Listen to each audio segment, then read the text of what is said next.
ఈరోజు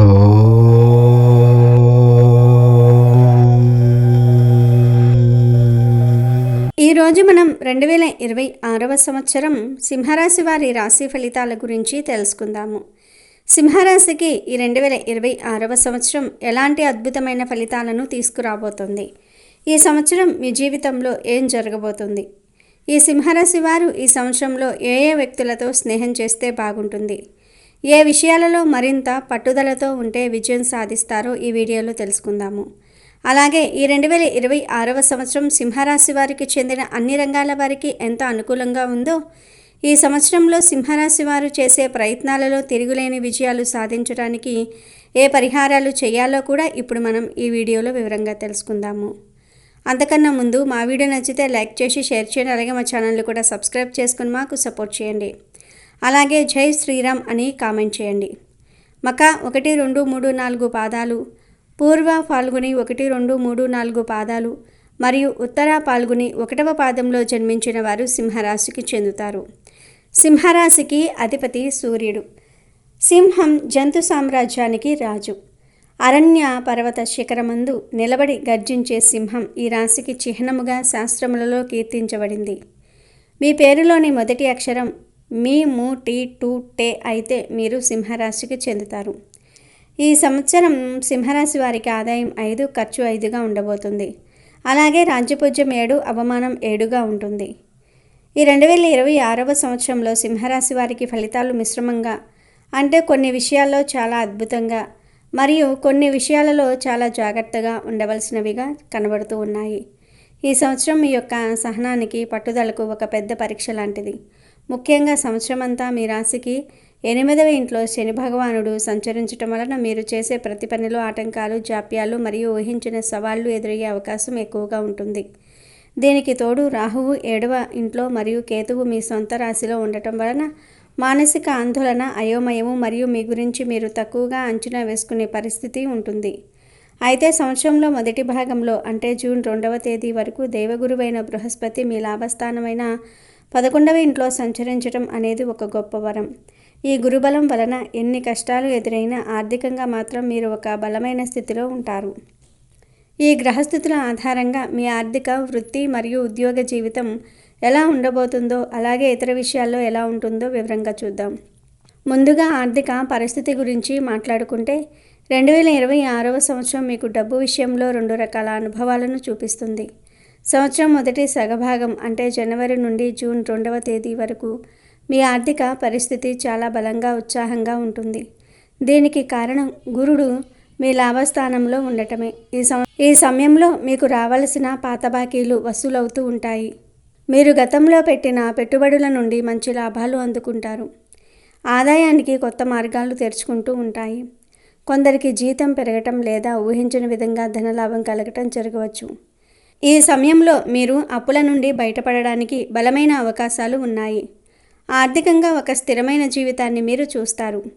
జూన్ 2వ తేదీ తర్వాత పరిస్థితుల్లో కొద్దిగా మార్పు వస్తుంది.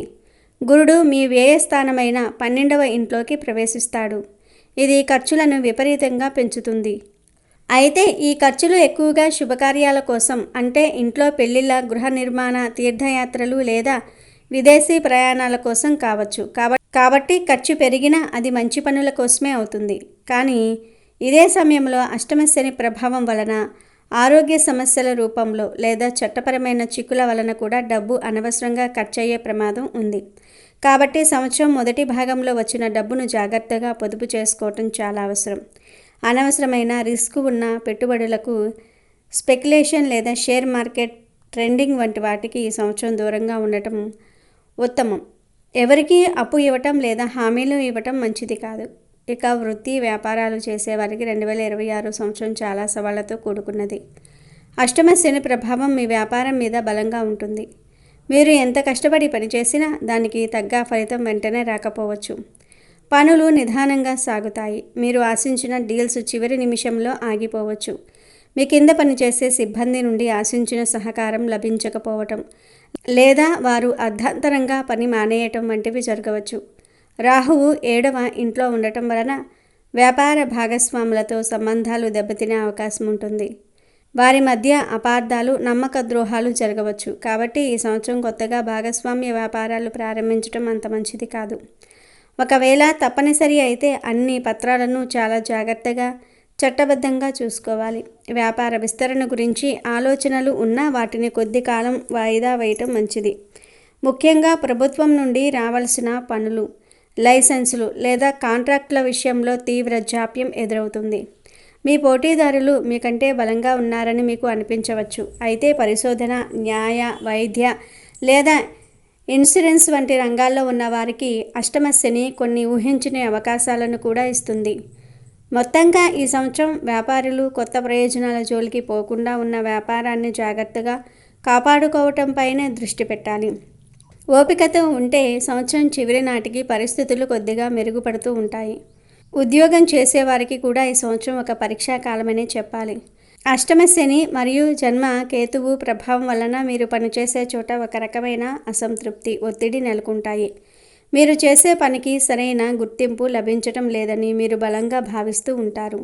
మీపై అధికారులతో సంబంధాలు దెబ్బతినవచ్చు. వారు మీ తప్పులను మాత్రమే వెతికే అవకాశం ఉంది. మీ సహోద్యోగులు మీకు సహాయం చేస్తున్నట్లుగా నటించినా వారి వలన ఇబ్బందులు ఎదురయ్యే సూచనలు ఉన్నాయి. దీనినే గూఢశత్రువులు అంటారు. కేతువు మీ రాశిలోనే ఉండటం వలన ఈ ఉద్యోగం ఎందుకు చేస్తున్నాను అనే వైరాగ్యము లేదా ఉన్నపలంగా ఉద్యోగం మానేయాలనే ఆలోచనలు వస్తూ ఉంటాయి. దయచేసి అలాంటి తొందరపాటు నిర్ణయాలు అస్సలు తీసుకోవద్దు. ఎందుకంటే ఈ సమయంలో ఉద్యోగం మానేస్తే కొత్త ఉద్యోగం దొరకటం చాలా కష్టమవుతుంది. జూన్ తర్వాత గురుడు 12వ ఇంట్లోకి మారినప్పుడు కొందరికి పనిచేస్తున్న సంస్థల్లోనే వేరే ఊరికి బదిలీ కావటం లేదా విదేశీ ప్రాజెక్టుల మీద పనిచేసే అవకాశం రావటం జరగవచ్చు. ఈ సంవత్సరం ఉద్యోగంలో ప్రమోషన్లు లేదా జీతం పెంపు ఆశించటం కొంచెం కష్టమే. ఒకవేళ వచ్చినా అది ఎంతో పోరాటం తర్వాత మీకు పూర్తి అసంతృప్తిని ఇవ్వని విధంగా ఉండవచ్చు. ఇప్పుడు ప్రభుత్వ ఉద్యోగం చేసేవారి గురించి ప్రత్యేకంగా చూద్దాం. సింహరాశికి అధిపతి సూర్యుడు. ఈయన ప్రభుత్వానికి, అధికారానికి కారకుడు. అటువంటి మీ రాశికి అష్టమ శని నడుస్తున్నప్పుడు ప్రభుత్వ ఉద్యోగాలలో ఉన్నవారు అత్యంత జాగ్రత్తగా ఉండాలి. మీపై అనవసరమైన నిందలు, ఆరోపణలు వచ్చే అవకాశం ఉంది.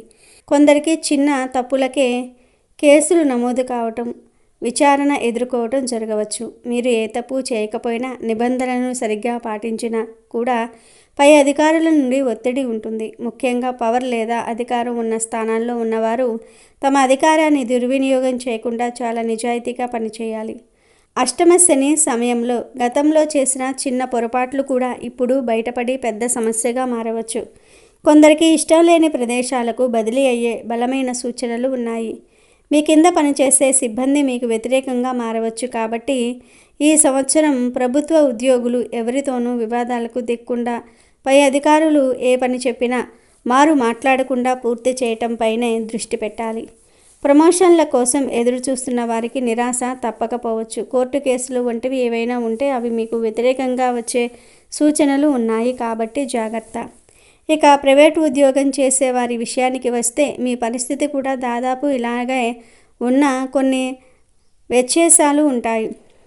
ప్రైవేట్ రంగంలో పోటీ విపరీతంగా పెరుగుతుంది. కంపెనీ మీ నుండి చాలా ఎక్కువ పనిని ఆశిస్తుంది. మీకు టార్గెట్లు ఉంటే వాటిని చేరుకోవటం చాలా కష్టంగా మారుతుంది. మీరు చెప్పే మంచి ఆలోచనలను కూడా వారు పట్టించుకోకపోవచ్చు. జూన్ తర్వాత గురుడు 12వ ఇంట్లో సంచరిస్తున్నప్పుడు చాలామందికి మల్టీనేషనల్ కంపెనీలలో లేదా విదేశీ క్లయింట్లతో పనిచేసే అవకాశాలు వస్తాయి. కొందరు ఉద్యోగం కోసం విదేశాలకు వెళ్ళే ప్రయత్నాలు కూడా చేస్తారు. అయితే సహోద్యోగులతో మీ రహస్యాలు పంచుకోవద్దు. వారు వాటిని మీకు వ్యతిరేకంగా ఉపయోగించే ప్రమాదం ఉంది. ఈ సంవత్సరం మీరు చేయవలసిందల్లా మీ నైపుణ్యాలను పెంచుకోవటం మరియు మీరు కంపెనీకి ఎంత అవసరమో నిరూపించుకోవటం. అనవసరమైన వాదనలకు దూరంగా ఉంటూ కేవలం మీ పని మీద మాత్రమే దృష్టి సారిస్తే ఈ కష్టకాలాన్ని మీరు దాటగలుగుతారు. విద్యార్థుల గురించి మాట్లాడుకుంటే ఈ సంవత్సరం వారికి ఒక అగ్ని పరీక్ష లాంటిది. అష్టమ శని ప్రభావం వలన చదువుపై ఏకాగ్రత తీవ్రంగా తగ్గుతుంది. బద్ధకం పెరుగుతుంది. ఎంత చదివినా గుర్తుండటం లేదనే భావన కలుగుతుంది. జన్మకేతువు వలన నేను చదువుతున్న చదువు సరైనదేనా, అసలు భవిష్యత్తు ఏమిటి అనే అయోమయం, మానసిక గందరగోళం పెరుగుతాయి. ముఖ్యంగా స్నేహితుల వలన తప్పుదోవ పట్టే అవకాశాలు ఎక్కువగా ఉంటాయి. అయితే జూన్ 2వ తేదీ వరకు గురుడు లాభస్థానంలో ఉండటం వలన ఈ సమయంలో కష్టపడి చదివితే పోటీ పరీక్షల్లో మంచి ఫలితాలు వస్తాయి. వారు కోరుకున్న కళాశాలల్లో సీటు లభించే అవకాశం ఉంది. కానీ జూన్ తర్వాత గురుడు 12వ ఇంట్లోకి మారినప్పుడు అనవసరమైన వ్యాపకాల వైపు మనసు మళ్ళటం, ఆరోగ్యం దెబ్బతినటం వలన చదువుకు ఆటంకాలు కలగవచ్చు. ఉన్నత విద్య కోసం లేదా పరిశోధనల కోసం ప్రయత్నించే వారికి అష్టమ శని కొంత మేలు చేసినా అది ఎన్నో అడ్డంకులను దాటిన తర్వాతే సాధ్యమవుతుంది. మొత్తం మీద విద్యార్థులు ఈ సంవత్సరం చెడు స్నేహాలకు, సోమరితనానికి దూరంగా ఉండి లక్ష్యం మీద మాత్రమే దృష్టి పెడితేనే విజయం సాధించగలుగుతారు. ఇక క్రీడారంగంలో ఉన్నవారికి సంవత్సరం మొదటి భాగం అనగా జూన్ వరకు చాలా అద్భుతంగా ఉంటుంది. గురుబలం వలన వారు పాల్గొన్న పోటీలలో విజయాలు సాధిస్తారు. కొత్త రికార్డులు సృష్టించే అవకాశం కూడా ఉంది. వారికి పేరు ప్రఖ్యాతలతో పాటు మంచి ధనలాభం కూడా ఉంటుంది. కానీ అష్టమ శని మరియు జన్మకేతు ప్రభావం వలన వారు చాలా జాగ్రత్తగా ఉండాలి. ముఖ్యంగా శారీరక గాయాలు అయ్యే ప్రమాదం బలంగా ఉంటుంది. దీనివలన వారు కొన్ని ముఖ్యమైన పోటీలకు దూరంగా ఉండవలసి రావచ్చు. జన్మకేతువు వలన మానసిక ఆందోళన, నా ప్రదర్శన సరిగ్గా ఉంటుందా అనే అనవసరమైన భయం వారి ఆత్మవిశ్వాసాన్ని దెబ్బతీస్తాయి. దీనివలన జట్టులో స్థానం కోల్పోయే ప్రమాదం లేదా ఆశించిన అవకాశాలు రాకపోవటం జరగవచ్చు. కాబట్టి క్రీడాకారులు ఈ సంవత్సరం ఆరోగ్యం మరియు ఫిట్నెస్ పట్ల అనువంతైన అజాగ్రత్తగా ఉండకూడదు.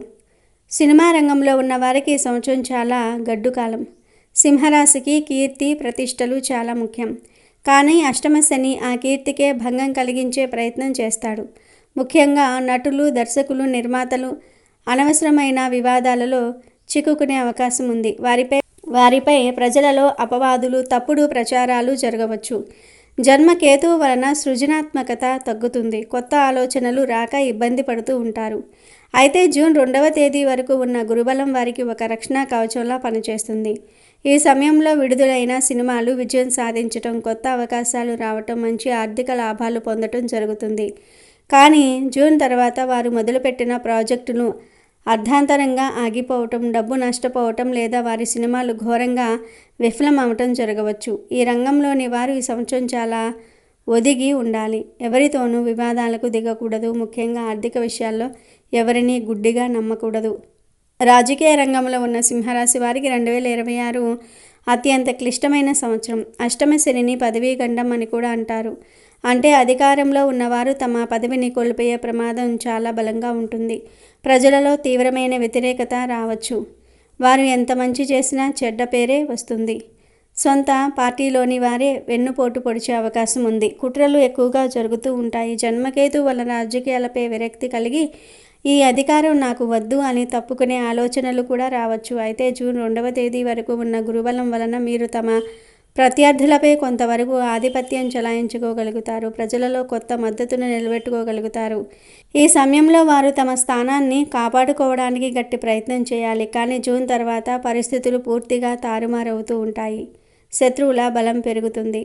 ఊహించని ఆరోపణలు, చట్టపరమైన చిక్కులు ఎదుర్కోవలసి వస్తుంది. ఎన్నికలు ఉంటే గెలవటం దాదాపు అసాధ్యం. కాబట్టి ఈ రంగంలోని వారు ఈ సంవత్సరం ప్రతి అడుగు చాలా జాగ్రత్తగా వేయాలి. ఎవరిని నమ్మకూడదు మరియు మాటను అదుపులో ఉంచుకోవాలి. చివరిగా వ్యవసాయం చేసే రైతులకు ఈ సంవత్సరం చాలా శ్రమతో కూడుకున్నది. అష్టమ శని భూమి కారకుడు కాబట్టి భూమికి సంబంధించిన సమస్యలు వస్తాయి. వారు పండించిన పంటకు గిట్టుబాటు ధర రాకపోవటం లేదా ఊహించని తెగుళ్ళు, ప్రకృతి వైపరీత్యాల వలన పంట నష్టం జరగవచ్చు. పశువుల ఆరోగ్యం గురించి కూడా ఆందోళన ఉంటుంది. అయితే జూన్ 2వ తేదీ వరకు ఉన్న గురుబలం వలన సంవత్సరం మొదటి పంట ముఖ్యంగా నీటి వసతి ఉన్న వారికి చాలా బాగా పండుతుంది. మంచి లాభాలను తెచ్చిపెడుతుంది. ఈ సమయంలో పాత అప్పులను తీర్చే అవకాశం లభిస్తుంది. కానీ జూన్ తర్వాత గురుడు వ్యయస్థానంలోనికి మారినప్పుడు రెండవ పంటకు పెట్టుబడులు విపరీతంగా పెరగటం, కానీ దిగుబడి ఆశించినంత రాకపోవటం జరుగుతుంది. కొత్త అప్పులు చేయవలసిన పరిస్థితి రావచ్చు. పొలం గట్ల తగాదాలు లేదా నీటి పంపకాల విషయంలో గొడవలు జరిగే అవకాశం కూడా ఉంటుంది.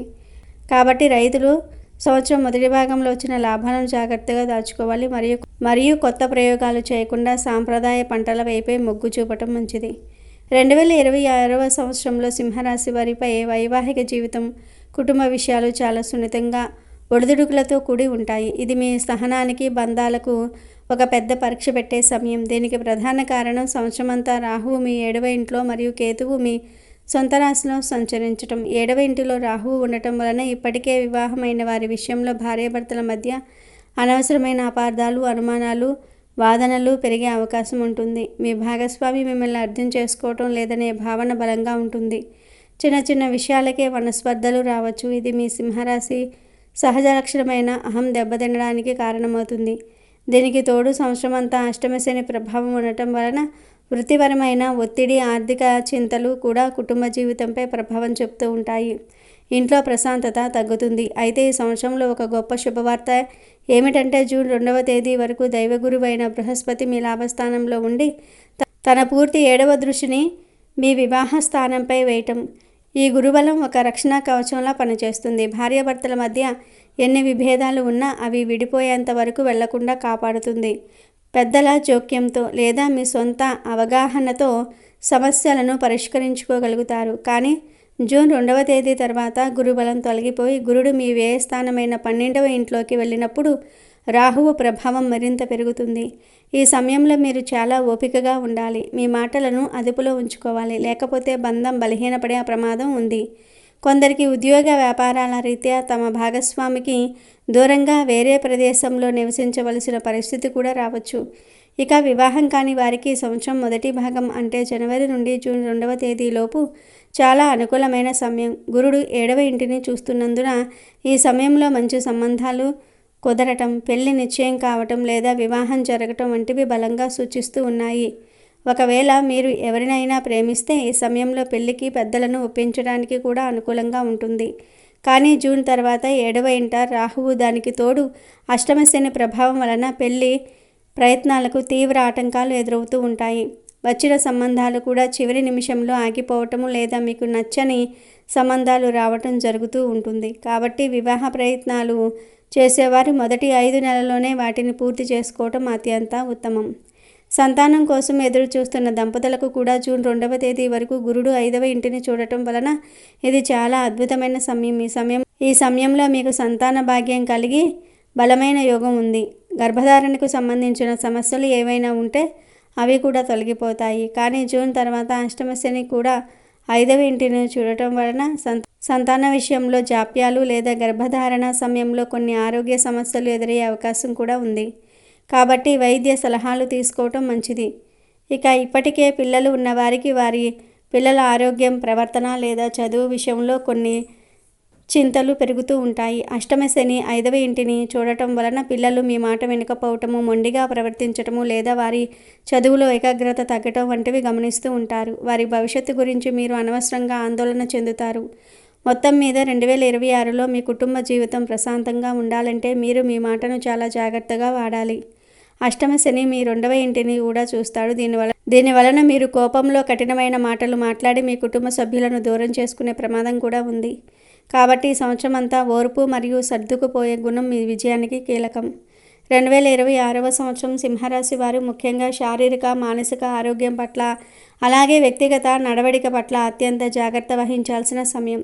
సంవత్సరం అంతా అష్టమశని, జన్మకేతువు ప్రభావం ఉండటం వలన ఆరోగ్య విషయంలో నిరంతరము సమస్యలు ఎదురయ్యే అవకాశం ఉంది. ఊహించిన అనారోగ్యాలు, ప్రమాదాలు, పాత రోగాలు మళ్ళీ తిరగబెట్టడం వంటివి జరగవచ్చు. ముఖ్యంగా కాళ్ళు, నరాలకు సంబంధించిన సమస్యలు, కీళ్ళ నొప్పులు, పొట్టకు సంబంధించిన ఇబ్బందులు పెరిగే అవకాశం ఉంది. ఈ ప్రభావం వలన మానసిక ఒత్తిడి, ఆందోళన కూడా పెరుగుతాయి. చిన్న విషయాలకే కోపం రావటం, నిరాశకు లోనవటం జరగవచ్చు. జూన్ 2వ తేదీ తర్వాత గురుడు వ్యయస్థానంలోనికి మారటం వలన ఆరోగ్య సమస్యల కారణంగా డబ్బు ఖర్చు పెట్టవలసి వస్తుంది. కాబట్టి ఈ సంవత్సరం చిన్న ఆరోగ్య సమస్యను కూడా అశ్రద్ధ చేయకుండా వెంటనే వైద్యుడిని సంప్రదించాలి. యోగా, ధ్యానం వంటివి నిత్యం పాటించడం ద్వారా మానసిక ఆరోగ్యాన్ని కాపాడుకోవాలి. వ్యక్తిగత జీవితంలో తీసుకోవాల్సిన జాగ్రత్తల గురించి వివరంగా చెప్పాలంటే రాహువు 7వ ఇంట్లో ఉండటం వలన మరియు శని ప్రభావం వలన మీకు చెడు స్నేహాలు చేసే ఆలోచనలు రావటం, మత్తు పదార్థాలకు, దురలవాట్లకు బానిస అయ్యే ప్రమాదం ఉంది. ఈ సంవత్సరం సింహరాశి వారు ఇలాంటి చెడు స్నేహాలకు, దురలవాట్లకు పూర్తిగా దూరంగా ఉండాలి. లేకపోతే మీ జీవితం తీవ్ర సంక్షోభంలో పడుతుంది. ముఖ్యంగా రాహువు 7వ ఇంట్లో ఉండటం వలన మీకు ఇతర స్త్రీల పట్ల ఆకర్షణ పెరగటం లేదా వివాహేతర సంబంధాల వైపు మనసు మళ్ళటం జరగవచ్చు. కాబట్టి ఎట్టి పరిస్థితుల్లోనూ మీరు ఆడవారి జోలికి వెళ్ళకూడదు. ఇతర వివాహ వ్యవస్థల్లో జోక్యం చేసుకోకూడదు, లేదా వేరే వారి వైవాహిక జీవితాలలో మీరు తలదూర్చకూడదు. ఎందుకంటే ఇలాంటి తప్పుల వలన మీ కుటుంబ జీవితమే కాదు, మీ కీర్తి, వృత్తి జీవితం కూడా పూర్తిగా దెబ్బతింటుంది. అష్టమ శని ప్రభావం వలన ఇలాంటి తప్పులు చేసుకుంటున్నట్లయితే అవి పెద్ద సమస్యలుగా మారి కోర్టు కేసుల వరకు వెళ్లే ప్రమాదం ఉంది. కాబట్టి ఈ సంవత్సరం మీరు ధర్మాన్ని పాటించడం, మీ వైవాహిక జీవితానికి కట్టుబడి ఉండటం, మీ వాక్కును లేదా మీ మాటను అదుపులో ఉంచుకోవటం చాలా ముఖ్యం. మీరు ఎంత నిజాయితీగా, నిబద్ధతతో ఉంటారో ఈ గ్రహాల చెడు ప్రభావం అంత తగ్గుతుంది. లేదంటే మీరు ఊహించని కష్టాలను ఎదుర్కోవాల్సి వస్తుంది. ఈ కష్టకాలంలో ఎంతో ఉపశమనం పొందడానికి సింహరాశి వారు కొన్ని పరిహారాలను తప్పక పాటించాలి. ప్రతి శనివారం రోజు శనీశ్వరుడికి నువ్వుల నూనెతో దీపం పెట్టడం, లేదా ఆంజనేయ స్వామికి సింధూరం సమర్పించి హనుమాన్ చాలీసా చదవటం వలన అష్టమశని ప్రభావం తగ్గుతుంది.